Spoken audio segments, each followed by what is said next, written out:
El olor a pan recién horneado y a levadura, que había sido la banda sonora de mi vida durante 30 años, ahora parecía mezclarse con el aroma acre del desinfectante de hospital y la tristeza. Hacía apenas una semana que habíamos enterrado a Andrés, mi esposo, el alma de nuestra panadería, el trigo dorado, y el silencio en la casa era tan pesado como la masa antes de leudar. Yo, Isabel, a mis 60 años, me sentía como una sombra en el hogar que habíamos construido juntos, ladrillo a ladrillo, miga a miga. La lectura del testamento se llevó a cabo en la pequeña oficina del señor Solís, nuestro abogado y amigo de toda la vida. Me senté en una silla rígida, sintiendo la tela áspera contra mi vestido negro. A mi lado, mi hijo Daniel, de 35 años, jugueteaba nerviosamente con el anillo en su dedo, evitando mi mirada. Frente a nosotros, Verónica, su esposa desde hacía 3 años, tenía la espalda perfectamente recta, sus ojos brillantes, fijos en el abogado, con una intensidad que me heló la sangre. Siempre había sentido algo frío en Verónica, una ambición velada bajo su sonrisa perfecta y su ropa impecable, tan diferente del mundo sencillo de nuestra panadería. El señor Solís se aclaró la garganta, sus ojos cansados mirándonos por encima de sus gafas. Procedo a leer las últimas voluntades de don Andrés Ramírez. Mi corazón latía con fuerza. Andrés y yo habíamos hablado vagamente sobre el futuro, pero él siempre decía: todo estará arreglado, Isabel. Tú estarás bien. Confiaba en él ciegamente. A mi único hijo, Daniel Ramírez, leyó el señor Solís, le lego la panadería familiar, el trigo dorado, incluyendo el edificio, el negocio y todas sus cuentas asociadas, con la expresa condición de que continúe con la tradición y el buen nombre que tanto esfuerzo nos costó construir. Asimismo, le lego la casa familiar, ubicada sobre la panadería, para que pueda vivir allí y administrar el negocio de cerca. Sentí un vuelco en el estómago, la panadería y la casa. ¿Para Daniel? Miré a mi hijo, esperando ver sorpresa o quizás un poco de incomodidad por la situación, pero su rostro permanecía extrañamente neutral, casi expectante. Verónica, a su lado, inspiró profundamente un sonido casi imperceptible de satisfacción. Para mi amada esposa Isabel, continuó el abogado, y yo me incliné ligeramente hacia adelante, esperando la parte que me aseguraría mi lugar, mi futuro, con quien compartí 30 años de amor y trabajo incansable. Le lego el derecho a residir en la habitación trasera de la casa familiar por el resto de sus días. Además, dispongo que reciba una asignación mensual de 5,000 pesos, provenientes de las ganancias de la panadería, para cubrir sus gastos personales. 5,000 pesos. La cantidad era apenas suficiente para cubrir mis medicinas y algunos gastos básicos. La habitación trasera era la más pequeña de la casa, la que usábamos como almacén antes de que Daniel se mudara. Sentí que el aire me faltaba. Andrés, ¿cómo pudo? Eso es todo, logré susurrar, las palabras ahogadas en mi garganta. Los términos son claros, doña Isabel, dijo el señor Solís, su voz teñida de una lástima que me hizo sentir aún más pequeña. Don Andrés fue muy específico. Verónica puso una mano sobre la mía, sus uñas perfectamente cuidadas, contrastando con mis manos marcadas por años de amasar pan. No te preocupes, suegra. Daniel y yo cuidaremos de ti. Siempre tendrás un techo sobre tu cabeza. Su sonrisa era dulce, pero sus ojos decían otra cosa. El viaje de regreso fue en un silencio tenso. Daniel conducía, sus nudillos blancos apretando el volante. Verónica miraba por la ventana, tarareando suavemente, como si acabara de recibir la mejor noticia de su vida. Yo me sentía vacía, traicionada por el hombre que había amado y por el hijo al que había dedicado mi vida. Apenas cruzamos la puerta de la casa, el hogar que olía a pan y a recuerdos, la fachada de Verónica se desvaneció. Dejó su bolso caro sobre la mesa del comedor, la misma mesa donde habíamos compartido tantas cenas familiares. Bueno, Isabel, dijo, usando mi nombre de pila con una familiaridad forzada que nunca antes había empleado. Creo que deberías empezar a instalarte en tu nueva habitación. Daniel y yo necesitamos la recámara principal para organizar nuestras cosas. ¿Nuestra habitación?, pregunté, incrédula. Pero esa es la habitación donde Andrés y yo... Andrés ya no está, me cortó Verónica fríamente. Y esta casa, legalmente, es de Daniel, nuestra. La habitación trasera es perfectamente adecuada para tus necesidades. Miré a Daniel, buscando desesperadamente una señal de apoyo, una palabra de defensa. Hijo, por favor. Mamá, comenzó él, sin mirarme, concentrado en aflojar su corbata. Verónica, tiene razón. Necesitamos organizarnos. Es lo más práctico. Práctico, repetí, sintiendo cómo la palabra se convertía en veneno en mi boca. Es práctico echar a tu madre de su habitación una semana después de enterrar a tu padre. No seas dramática, Isabel, intervino Verónica, impaciente. Nadie te está echando. Simplemente estamos reorganizando el espacio según lo dispuesto en el testamento. Deberías estar agradecida de que te permitimos quedarte. Agradecida. Me sentí mareada. Me apoyé contra el marco de la puerta de la cocina, donde había pasado incontables horas horneando, riendo con Andrés, enseñando a Daniel a hacer sus primeras galletas.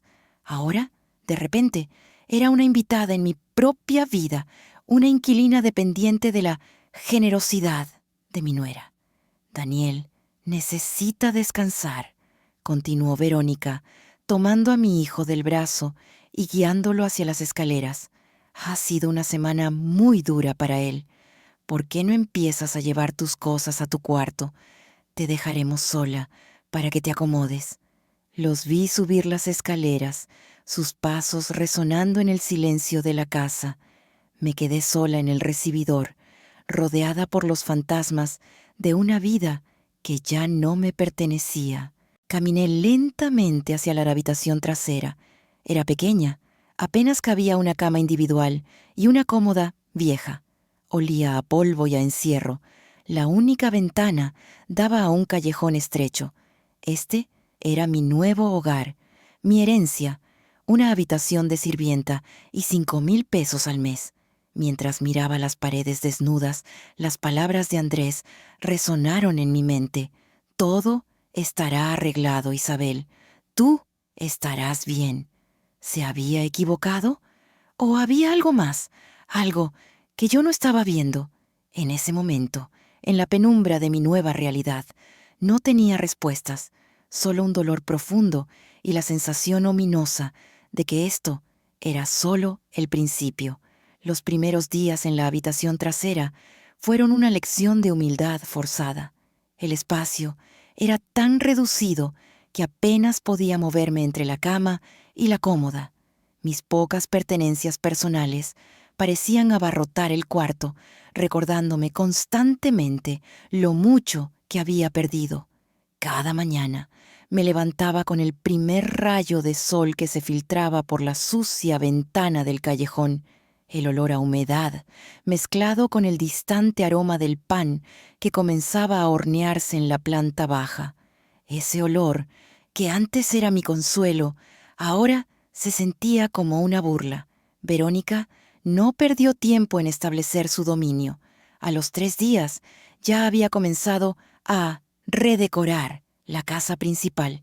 Mis muebles, los que Andrés y yo habíamos elegido con tanto cuidado a lo largo de los años, fueron relegados a esquinas o reemplazados por piezas modernas y frías que, según ella, reflejaban mejor su estilo. La sala, antes acogedora y llena de fotos familiares, ahora parecía la recepción de una oficina minimalista. Isabel, ¿podrías asegurarte de que la cocina esté impecable antes de que lleguen mis amigas del club de lectura?, me ordenó una mañana, sin siquiera levantar la vista de su revista de moda. Y por favor, usa el limpiador antibacterial que compré. Ese que usabas tú huele a pobreza. Daniel presenciaba estas humillaciones en silencio. Cuando intenté hablar con él, buscar su apoyo, me encontraba con un muro de evasivas. Mamá, Verónica solo está tratando de modernizar un poco las cosas. Papá era muy tradicional. Quizás un cambio nos venga bien. Un cambio, Daniel. ¿Llamas cambio a borrar cada rastro de la vida que construimos tu padre y yo? Él suspiró, pasándose una mano por el cabello, un gesto que imitaba cada vez más a Verónica. Mamá, por favor, no empieces. Ya es bastante difícil lidiar con la pérdida de papá sin tener que lidiar también con tus quejas. Sus palabras me dolieron profundamente. Mis quejas, mi dolor por ver cómo destruían mi hogar y la memoria de mi esposo era reducido a simples quejas. Me retiré a mi pequeña habitación, el único espacio donde aún sentía que podía respirar, aunque fuera aire viciado. La panadería también sufrió la intervención de Verónica, aunque Daniel era ahora el dueño legal.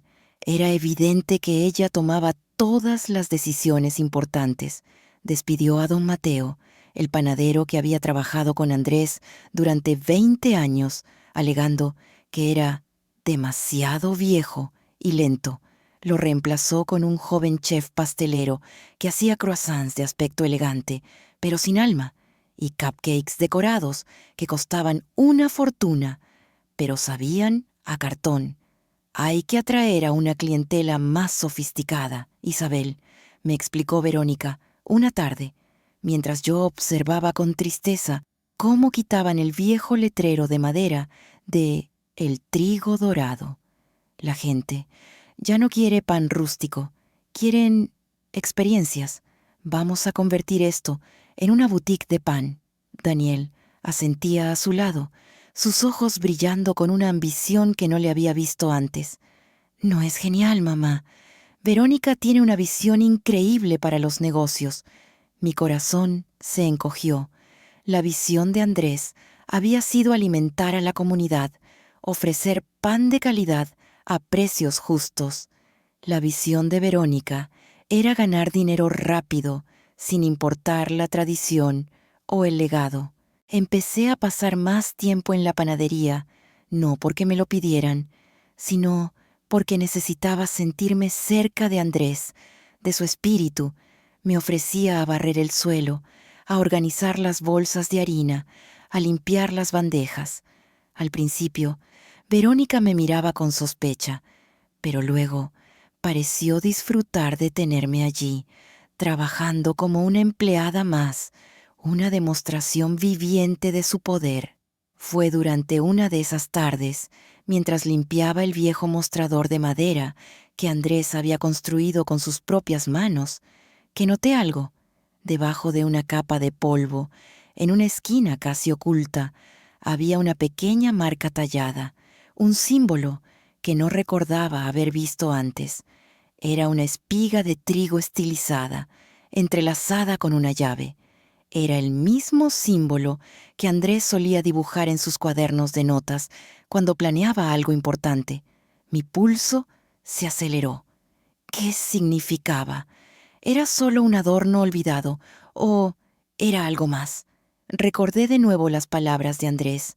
Todo estará arreglado. Miré alrededor de la panadería, ahora extraña y fría, bajo la dirección de Verónica. Podría ser que Andrés, mi previsor Andrés, hubiera dejado algo más que una habitación trasera y una pensión miserable. La idea era descabellada. casi una fantasía desesperada. Pero en mi situación, aferrarme a esa pequeña espiga de trigo tallada en la madera era lo único que me quedaba. La espiga de trigo y la llave talladas en el mostrador se convirtieron en mi obsesión silenciosa, mientras seguía con mi rutina de viuda invisible, ayudando en la panadería y retirándome a mi cuarto trasero. Mi mente trabajaba sin descanso. ¿Dónde más había visto ese símbolo? Andrés tenía un pequeño escritorio en la trastienda, su santuario, donde llevaba las cuentas y guardaba sus papeles importantes. Verónica lo había convertido en un almacén improvisado para los nuevos y caros ingredientes del chef pastelero: bolsas de almendras francesas, cajas de chocolate belga, cosas que Andrés nunca habría usado. Con la excusa de organizar el desorden, empecé a pasar más tiempo en esa trastienda polvorienta. Cada tarde, después del cierre, mientras Daniel y Verónica salían a cenar a restaurantes caros, algo que ahora hacían casi a diario, yo me quedaba, supuestamente, para limpiar. El escritorio era viejo, de roble macizo, con múltiples cajones. La mayoría estaban llenos de facturas antiguas, recetas garabateadas por Andrés, catálogos de proveedores. Pero mientras revisaba el último cajón, el más profundo, mis dedos rozaron algo inusual en el fondo: una tabla, suelta. Con el corazón latiendo con fuerza, logré levantarla. Debajo, en un compartimento secreto que nunca supe que existía, encontré una pequeña caja de madera tallada, y en la tapa de la caja, casi idéntico al del mostrador, estaba el símbolo: la espiga de trigo entrelazada con una llave. La caja no tenía cerradura visible. Recordé cómo Andrés solía jugar con acertijos y mecanismos ocultos. Examiné la talla con cuidado. La llave. ¿Y si no era solo un dibujo? Presioné suavemente la punta de la llave tallada. Escuché un clic suave. Una pequeña sección lateral de la caja se deslizó, revelando no una llave, sino una ranura estrecha. ¿Qué podía encajar allí? Busqué frenéticamente en el compartimento secreto. No había nada más. Volví al escritorio, vaciando los cajones por completo esta vez. Entre un montón de lápices viejos y clips oxidados, encontré una pequeña pieza de metal delgada, como la varilla de un relojero, con una punta extrañamente tallada que coincidía con la ranura de la caja. La inserté, giré, y la tapa de la caja se abrió. Dentro no había joyas ni dinero, solo había un sobre sellado con el lacre personal de Andrés y una libreta de cuero vieja, de las que él usaba para anotar sus pensamientos más privados. Con manos temblorosas rompí el sello del sobre. La letra inconfundible de mi esposo llenó la página. Mi adorada Isabel, comenzaba la carta.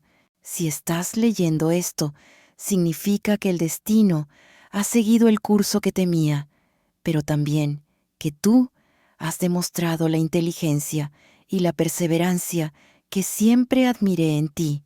Perdóname por el dolor que te ha causado el testamento. Fue una farsa necesaria, una prueba dolorosa, pero crucial.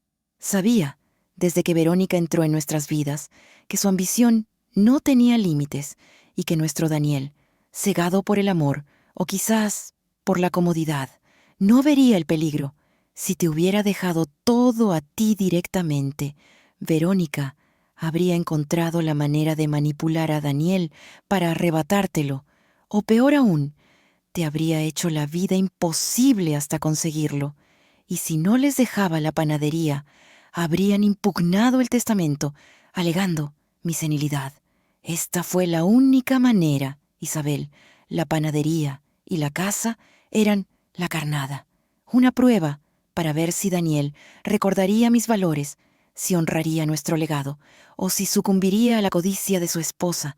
Temo que, si estás leyendo esto, él ha fallado la prueba.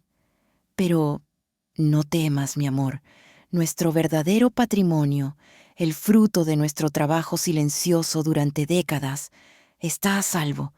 Durante años, he estado invirtiendo secretamente una parte significativa de nuestras ganancias. Hay cuentas, propiedades y una colección que solo tú apreciarías. Todo está detallado en la libreta que encontraste junto a esta carta. El señor Solís tiene copias de todo y las instrucciones legales para transferirte el control absoluto. La libreta contiene los números de cuenta, las ubicaciones de las propiedades, incluyendo esa casita junto al lago que siempre soñaste y que compré para ti en secreto hace 5 años, y el inventario de mi colección secreta. Pero, lo más importante, contiene la prueba de que Daniel y Verónica solo recibieron una pequeña fracción de lo que realmente construimos juntos. Sé fuerte, Isabel. Usa esta información con sabiduría. No busques venganza. Busca justicia. Y sobre todo, vive. Vive la vida tranquila y segura que siempre mereciste. Andrés, apreté la carta contra mi pecho, las lágrimas corriendo por mis mejillas. No eran lágrimas de tristeza, sino de un amor abrumador por la previsión de mi esposo y de una creciente furia por la traición de mi hijo y mi nuera. Abrí la libreta de cuero.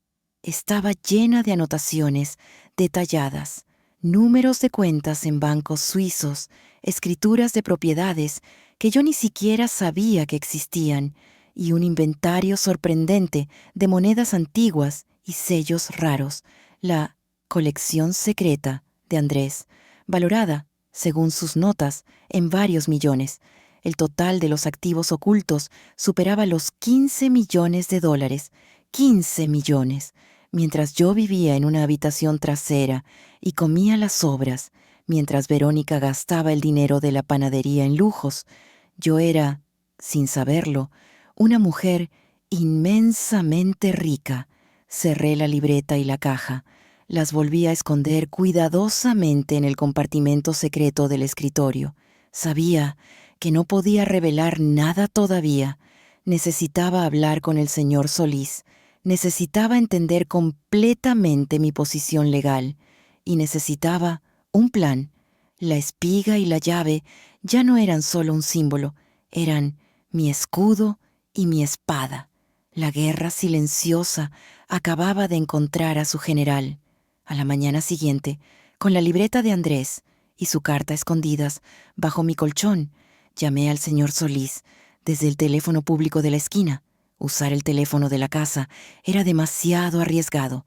Verónica tenía oídos en todas partes. Señor Solís, habla Isabel Ramírez. Necesito verlo urgentemente. Es sobre Andrés. Hubo una pausa cargada de significado al otro lado de la línea. Doña Isabel sabía que este día llegaría. Puede venir a mi oficina a las 4. Asegúrese de que nadie la siga. Su tono confirmó mis esperanzas. Él sabía. Era parte del plan de Andrés. Pasé el día fingiendo normalidad, barriendo la panadería, soportando las órdenes veladas de Verónica sobre cómo limpiar las vitrinas correctamente. Daniel evitaba mi mirada, absorto en los números que Verónica le presentaba, números que yo ahora sospechaba que no contaban toda la historia. A las 3:30 me excusé diciendo que iría a la farmacia. Salí por la puerta trasera y tomé 2 autobuses diferentes para asegurarme de que no me seguían. Llegando a la discreta oficina del señor Solís justo a las 4, el abogado me recibió con una mezcla de tristeza y alivio en sus ojos. Isabel, siéntese, por favor. Lamento mucho que haya tenido que pasar por esto. Andrés, él temía que algo así sucediera. Encontré la caja, señor Solís. La carta, la libreta. Necesito saber. ¿Es todo real? Él asintió solemnemente, abriendo un grueso expediente sobre su escritorio. Absolutamente real, Isabel. Su esposo fue un hombre extraordinariamente previsor. El testamento que se leyó fue, como él lo llamó, el testamento de la carnada, legalmente válido en cuanto a la transferencia de la panadería y la casa a Daniel. Sí, pero diseñado específicamente para ocultar la verdadera magnitud del patrimonio y para poner a prueba el carácter de su hijo. Me mostró documentos notariados, estados de cuenta de bancos internacionales, títulos de propiedad. Andrés estableció un fideicomiso a nombre de usted hace más de 10 años, Isabel. La mayoría de sus inversiones más lucrativas, las propiedades fuera de la ciudad, incluyendo la Casa del Lago, y toda su colección de numismática y filatelia, fueron transferidas a ese fideicomiso gradualmente.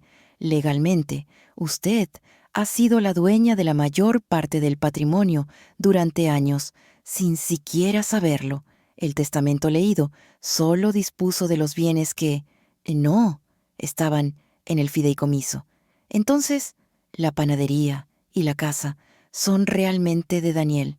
Sí, eso es correcto. Andrés quería darle una oportunidad, una base para construir su propia vida, pero la verdadera fortuna, los 15 millones que Andrés estimó, más los intereses acumulados, todo eso es suyo, Isabel, completamente suyo y protegido de cualquier reclamo. Sentí un vértigo abrumador. Era libre, era rica, pero también sentí una punzada de dolor por Daniel. Andrés le había dado una prueba y él la había fallado estrepitosamente. ¿Qué hago ahora, señor Solís? Si revelo esto, sería un error, me interrumpió suavemente. Verónica es ambiciosa y me temo, sin escrúpulos. Si se entera de su verdadera situación ahora, intentará manipular a Daniel para impugnar el fideicomiso, alegar que Andrés no estaba en su sano juicio, convertir su vida en un infierno legal. Andrés fue muy claro en sus instrucciones. Paciencia. ¿Paciencia? Mientras ellos destruyen la panadería de Andrés, la panadería, legalmente, es de Daniel ahora. Isabel, es doloroso, lo sé, pero sus acciones con respecto a la panadería son, de hecho, parte de la prueba que Andrés le dejó. Deje que sigan su curso. Documentaremos todo: la mala gestión, los gastos excesivos de Verónica, cualquier indicio de fraude. Andrés sospechaba que Verónica intentaría desviar fondos. Necesitamos pruebas concretas. Entonces, debo seguir fingiendo, seguir viviendo en esa habitación trasera. Por ahora sí, es lo más seguro para usted y la mejor estrategia. Observe, escuche, reúna información. Yo haré lo mismo desde mi lado. Andrés dejó fondos específicos para contratar investigadores si es necesario, cuando sea el momento adecuado. Cuando ellos hayan cometido errores irrevocables, actuaremos con toda la fuerza de la ley y de la verdad. Salí de la oficina del señor Solís sintiendo un peso enorme sobre mis hombros, pero también una determinación de acero. Andrés había confiado en mí, me había dejado las herramientas para luchar. Volví a casa, a mi pequeña habitación, a mi papel de viuda sumisa. Pero ahora mis ojos veían más claro, mis oídos escuchaban con más atención. Observé cómo Verónica compraba muebles nuevos y caros para su casa, cómo le exigía a Daniel que la llevara de viaje los fines de semana, dejando la panadería en manos inexpertas. Escuché las discusiones cada vez más frecuentes entre ellos sobre dinero, sobre los ingresos decrecientes de la panadería, sobre las ideas brillantes de Verónica para invertir en negocios que sonaban sospechosamente vagos. Daniel se veía cada vez más estresado, más delgado. A veces, en momentos fugaces, veía en sus ojos una chispa de duda, una sombra del niño bueno que había criado. Pero Verónica siempre estaba allí, rápida para disipar sus temores, con promesas vacías o para culpar a la mala gestión de su padre. Yo seguía barriendo el suelo de la panadería, limpiando las mesas, sonriendo tristemente a los pocos clientes leales que aún venían, recordando el sabor del pan de Andrés. Pero ahora, cada grano de polvo que barría, cada conversación que escuchaba, cada factura inflada que veía accidentalmente en el escritorio de Daniel, se convertía en una pieza más de mi arsenal silencioso. La espera era agonizante, pero sabía que, como el buen pan, la justicia necesitaba tiempo para leudar.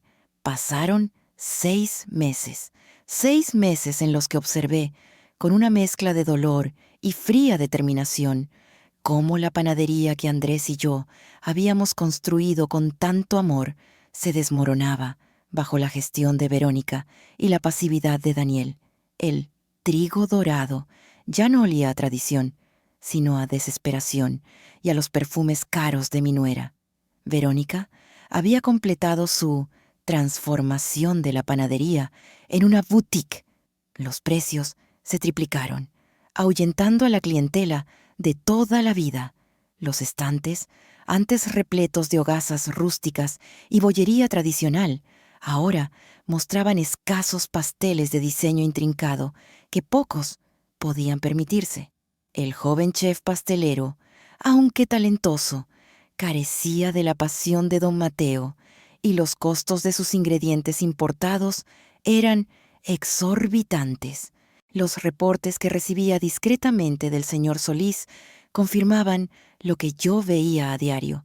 Las cuentas de la panadería estaban en números rojos, pero eso no detenía a Verónica. Su apetito por el lujo parecía insaciable. Llegaban paquetes casi a diario, ropa de diseñador, zapatos italianos, joyas. Cambió su coche por un modelo deportivo último modelo y empezó a hablar de inversiones inteligentes que Daniel debía hacer con el patrimonio familiar. Es un fondo de inversión inmobiliaria en la Riviera Maya, cariño. La escuché decirle a Daniel una noche, su voz melosa resonando desde la sala mientras yo limpiaba la cocina. Rendimientos garantizados del 20%. Todos nuestros amigos están invirtiendo. Es la oportunidad perfecta para multiplicar la herencia de tu padre. ¿Estás segura, Vero? La voz de Daniel sonaba cansada, llena de una ansiedad que se había vuelto crónica. Las cuentas de la panadería no están bien. Apenas cubrimos los gastos este mes. Exacto. Por eso necesitamos invertir para generar más ingresos. No seas tan negativo como tu madre. Hay que tener visión. Vi a Daniel ceder, como siempre hacía. Vi cómo firmaba papeles que apenas leía, confiando ciegamente en la visión de su esposa. El señor Solís me confirmó semanas después que Daniel había transferido una suma considerable, casi un tercio del valor estimado inicial de la panadería, a ese fondo de inversión que, tras una rápida investigación del abogado, olía a estafa piramidal. Mientras tanto, yo seguía mi rutina, limpiaba la panadería vacía, escuchaba las quejas de los pocos empleados que quedaban sobre los retrasos en los pagos y observaba a Daniel, cuyas ojeras eran cada día más pronunciadas y cuyo mal humor era cada vez más frecuente. Las discusiones entre él y Verónica se volvieron más audibles, a menudo centradas en el dinero. No podemos permitirnos esas vacaciones en Aspen, Verónica. Lo escuché gritar una noche. La panadería está perdiendo dinero. Relájate, Daniel. El dinero de la inversión llegará pronto y merecemos un descanso. Trabajas muy duro. Yo sabía que él no trabajaba duro. Pasaba la mayor parte del día en la oficina de la trastienda, mirando fijamente la pantalla de la computadora, probablemente viendo cómo se hundía el negocio familiar sin saber qué hacer. Un día, mientras organizaba unos archivos viejos en la trastienda, mi excusa habitual para buscar pruebas, encontré algo revelador, una carta del banco dirigida a Daniel, advirtiéndole sobre el impago de la última cuota de un préstamo personal considerable que había solicitado hacía 3 meses. Verónica ni siquiera sabía de ese préstamo. Él lo había pedido en secreto, probablemente para cubrir los gastos de ella. Fotografié la carta discretamente con el viejo teléfono que el señor Solís me había proporcionado para estos fines y se la envié. La respuesta del abogado fue inmediata. Excelente, Isabel. Cada prueba nos acerca más. Tenga paciencia. La fruta está casi madura. La tensión en la casa era palpable. Daniel y Verónica apenas se hablaban. Él pasaba más tiempo fuera, a veces regresando tarde con olor a alcohol. Ella pasaba horas al teléfono, hablando en susurros, o salía de compras y regresaba con más bolsas, desafiante. Sabía que el punto de quiebre estaba cerca. La inversión en la Riviera Maya no daba señales de vida. Las deudas se acumulaban y la fachada de éxito que Verónica había construido comenzaba a resquebrajarse visiblemente. Solo necesitaba esperar el error final, la pieza que completaría el rompecabezas que Andrés había diseñado tan dolorosa, pero brillantemente, y no tuve que esperar mucho. La llamada llegó un lunes por la mañana. Era el señor Solís, y su voz sonaba diferente, contenía una urgencia controlada. Isabel, necesito que venga a mi oficina lo antes posible. Ha ocurrido algo. Sentí un escalofrío. ¿Qué ha pasado? Verónica contactó a un agente inmobiliario la semana pasada. Ha puesto la panadería y la casa en venta. El aire se me escapó de los pulmones. ¿En venta? Pero, Daniel no lo sabe. Ella falsificó su firma en los documentos del listado. El agente, afortunadamente, es un viejo conocido mío y me contactó discretamente al reconocer la propiedad y sospechar de la prisa de Verónica. Ella le dijo que necesitaban el dinero urgentemente para una emergencia familiar y que Daniel estaba demasiado afectado para manejar la venta él mismo. Dios mío, murmuré. Este es el error que esperábamos, Isabel. Falsificación de firmas, intento de vender una propiedad bajo falsos pretextos. Tenemos suficiente. ¿Está lista? Respiré hondo. La imagen de Andrés, su sonrisa amable, su confianza en mí, llenó mi mente. Sí, señor Solís, estoy lista. Bien, he citado a Daniel aquí a las 5 de la tarde. Le dije que era sobre un asunto urgente relacionado con el testamento de su padre. Usted debe estar aquí a las 4:30. Esa tarde me vestí con el mejor traje que tenía, uno que Andrés me había regalado hacía años y que apenas había usado. Me miré al espejo. La mujer que me devolvía la mirada ya no era la sombra asustada que vivía en la habitación trasera. Había determinación en mis ojos. Llegué a la oficina del señor Solís, puntualmente. Él me recibió con un asentimiento grave. Todo está preparado, Isabel. A las 5 en punto, Daniel entró en la oficina. Se veía pálido, más delgado que nunca. Las ojeras bajo sus ojos eran profundas. ¿Señor Solís? ¿Mamá? ¿Qué pasa? ¿Por qué tanto misterio? Siéntate, Daniel, dijo el abogado. Su tono era formal. Hay asuntos importantes que debemos discutir sobre el patrimonio de tu padre y sobre las acciones recientes de tu esposa. Daniel frunció el ceño. ¿Verónica? ¿Qué tiene que ver ella con...? Justo en ese momento, la puerta de la oficina se abrió de golpe y Verónica entró hecha una furia. ¿Qué significa esto, Daniel? ¿Por qué me llamó tu secretaria diciendo que tenías una reunión urgente con el abogado sin mí? ¿Y qué hace ella aquí? Su mirada se posó en mí con puro veneno. Perfecto, murmuró el señor Solís. Justo la persona que necesitábamos ver. Verónica, tome asiento. Tenemos que hablar sobre la venta de la panadería. La cara de Verónica perdió todo color. ¿La venta? No sé de qué habla. Oh, creo que sí sabe, dijo el señor Solís, deslizando una copia del listado inmobiliario sobre el escritorio. Reconoce esta firma, ¿verdad? Es una imitación bastante buena de la de Daniel, debo admitir, pero la grafología forense es una ciencia muy precisa. Daniel miró el documento, luego a su esposa, luego de nuevo al documento.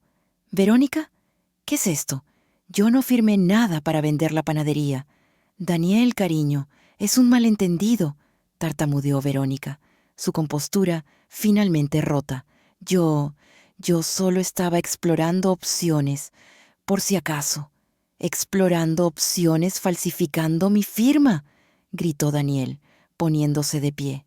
«¿Qué demonios te pasa?» «Necesitábamos el dinero», chilló ella. «Esa estúpida inversión en la que me hiciste meter. Tú me convenciste de esa inversión», replicó él. Mientras ellos comenzaban a lanzarse acusaciones, el señor Solís me miró y asintió levemente. Era mi momento. «Daniel», dije, mi voz tranquila pero firme cortando su discusión, «hay algo más que necesitas saber, algo que tu padre quiso que supieras solo si llegaba este momento». Ambos se callaron y me miraron. Saqué la carta de Andrés de mi bolso, la que había guardado como un tesoro durante meses. «Tu padre te dejó una prueba, hijo, y me temo que no la pasaste». Pero él, en su infinita sabiduría, también me dejó las herramientas para arreglarlo. Desdoblé la carta, lista para leer las palabras que finalmente expondrían toda la verdad y cambiarían nuestras vidas para siempre. El aire en la oficina estaba cargado de tensión. La fruta, como había dicho el abogado, estaba finalmente madura para caer.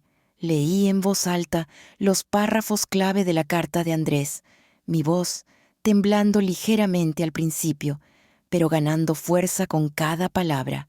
Expliqué la farsa del testamento, la razón detrás de ello, proteger el verdadero patrimonio de la codicia que Andrés había previsto en Verónica y poner a prueba la integridad de Daniel.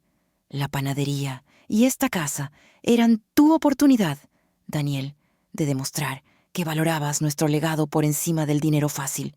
Leí, mirando directamente a mi hijo. Temo que has elegido el camino equivocado, influenciado por quien no comparte nuestros valores. Luego, revelé la existencia del fideicomiso, de las cuentas secretas, de las propiedades, incluyendo la Casa del Lago, y de la colección de monedas y sellos. Tu padre, Daniel, no nos dejó pobres, nos dejó divididos por una prueba. A ti te dejó la oportunidad de ser un hombre honorable. A mí hice una pausa, dejando que las palabras resonaran. Me dejó 15 millones de dólares y la libertad para decidir qué hacer con ellos. El silencio en la oficina fue absoluto. Daniel me miraba con los ojos desorbitados, como si no pudiera comprender lo que estaba escuchando. Verónica soltó una risa nerviosa, incrédula. «¿15 millones? Estás loca, senil. Es otro de tus inventos».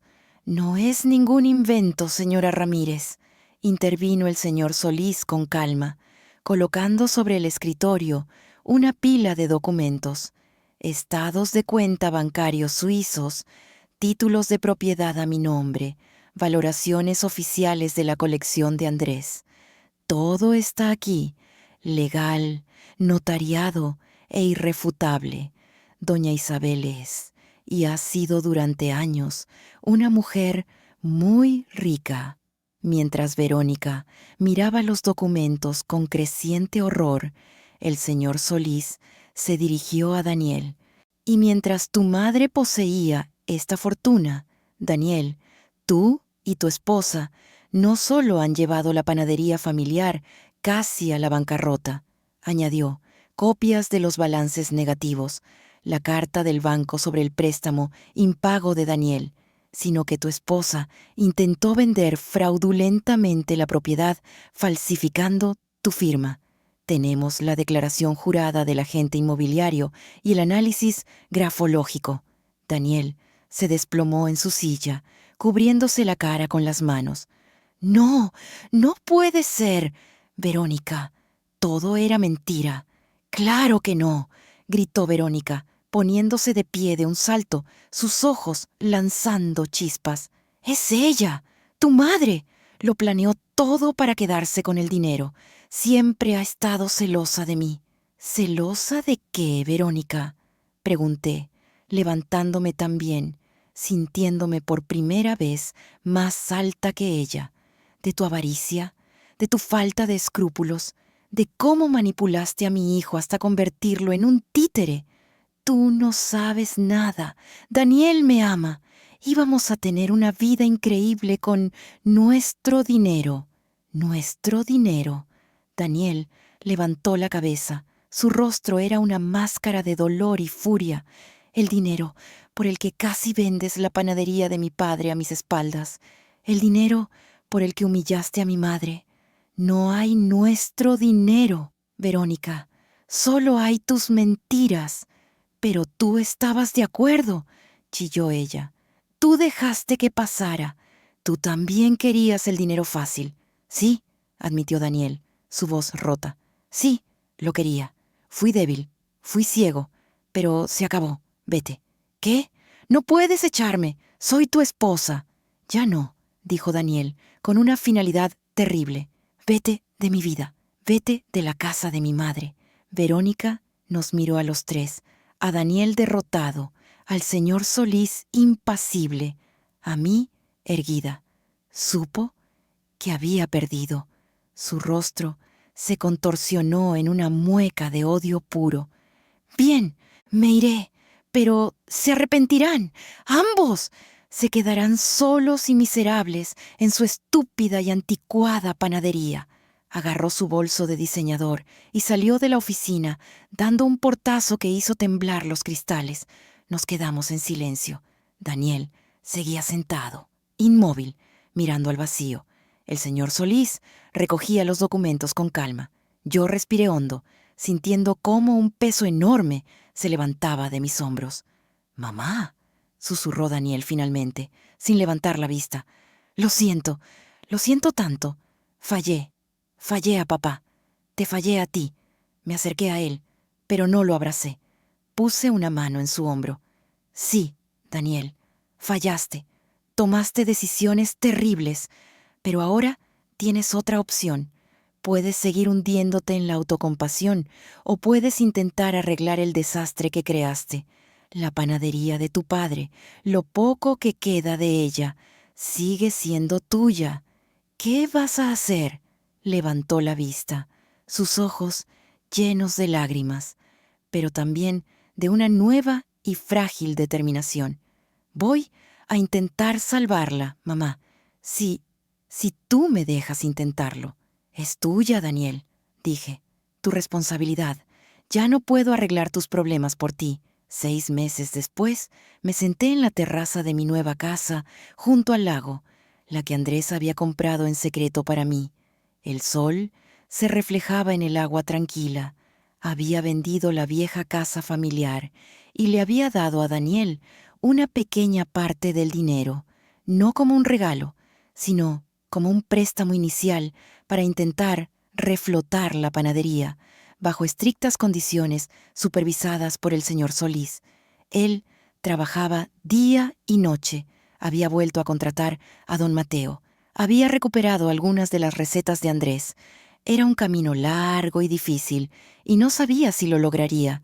Pero por primera vez en años veía a mi hijo luchar por algo real, no por el dinero fácil. Nuestra relación era distante, pero cordial. Hablábamos por teléfono una vez a la semana. Él me contaba sus progresos. Yo escuchaba. El perdón, si alguna vez llegaba, tendría que ganárselo con acciones, no con palabras. Yo, mientras tanto, estaba descubriendo quién era Isabel sin Andrés, sin la panadería, sin Daniel. Comencé a viajar, a leer los libros que siempre había querido leer, a disfrutar de la tranquilidad. Creé una pequeña fundación con parte del dinero de Andrés para ayudar a mujeres mayores a emprender, un legado silencioso en honor al hombre que me había dado no solo riqueza, sino la oportunidad de reclamar mi propia vida. La justicia había llegado, no con fuegos artificiales, sino con la calma serena del lago al atardecer. Y esa calma, esa libertad ganada con dolor, era la herencia más valiosa de todas.